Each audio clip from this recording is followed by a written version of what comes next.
So pay attention to this video, you might learn one or two. Yeah, for those of you that are only concerned about eating mango, that don't want to know any scientific implication around it, you can swipe. Okay, so this mango, there's a story behind it. I've waited like few years to understand what this mango is going to come up with. Yes, and this time around it fruited. It fruited last year, then it aborted all as big as it is. Ideally, hybrid mango, grafted mango, they fruit at young stage. But this particular one, let me tell you the story behind it. Few years ago, let's say like 5 years ago, I had a Tommy Mango. Then when I got to the farm, I gave the guy that was working for me to plant. Let's see. So when we planted it, it was growing. It was just going vegetatively. First year, it grew vegetatively. Second year, third year, fourth year, we were just looking. It was growing big and big. I wanted to cut it. I said, no, let me leave it. Let me see what will come out of this mango. So that fourth year, to 5 years, I now noticed that he brought out flowers. Like, wow, this mango brought out flower this time around.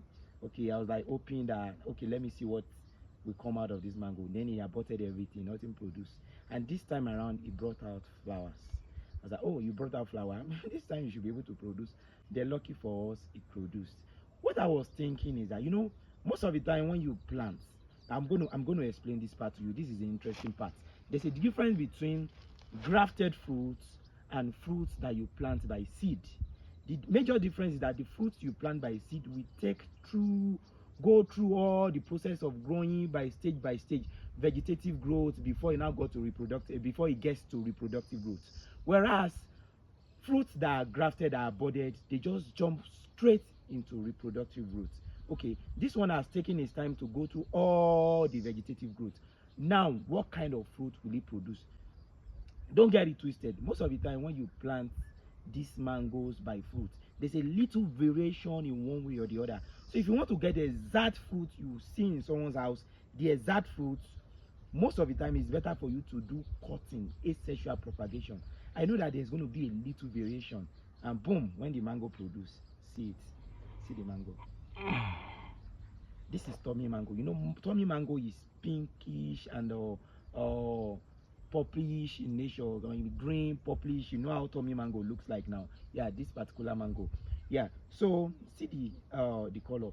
When we ate the mango, the taste is so close to Tommy Mango, but the color is brought out is a little bit different. This is like more of like pink. This color is so unique on its own. Yes, this color is very unique. It's very unique. It's not Tommy Mango color.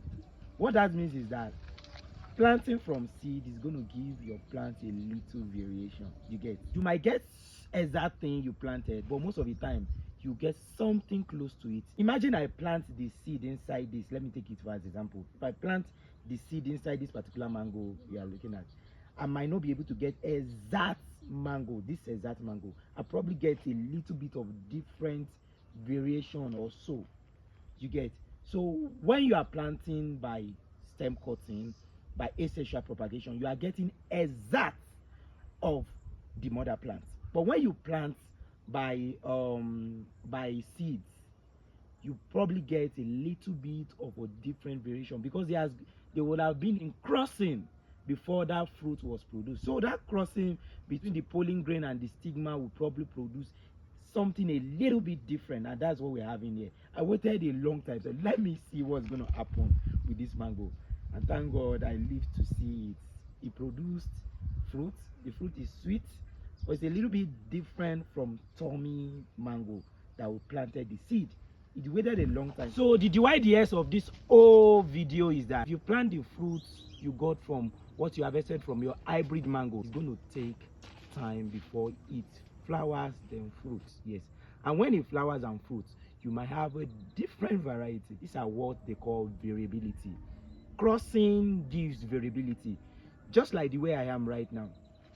If someone wants to get exactly me, they are going to clone me. They will take some cells from me. You get cloning? They will clone me like biotechnology. They will just clone exactly like me out. But if I get married, then we give birth, my child might not look exactly like me, might look so close to me, or might be different. That is variability. But if they want to get exactly like me, I will be cloned. So this is what I want to share today. Planting by seed bringing variability. That means difference, little bit most of the time, little bit, or it could be completely different. So by stem cutting, you get exact what you planted. Imagine I cut the stem of this plant now.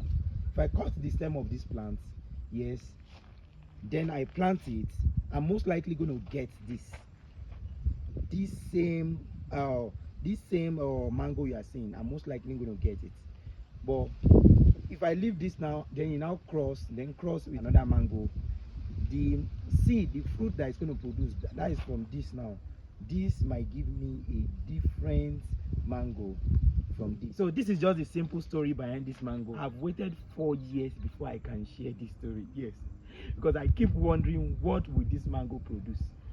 At first, we know it's going to germinate. It germinated, then we planted it. It was growing vegetative. Then it gave this. Yes, I've not tried this before. Maybe that is why I've not really followed the process. But people that have tried this before, they probably know. Now I know, and I know better, and I can share this story to you. So catch you in the next one. Don't thank me. I'm just doing my job. Happy gardening.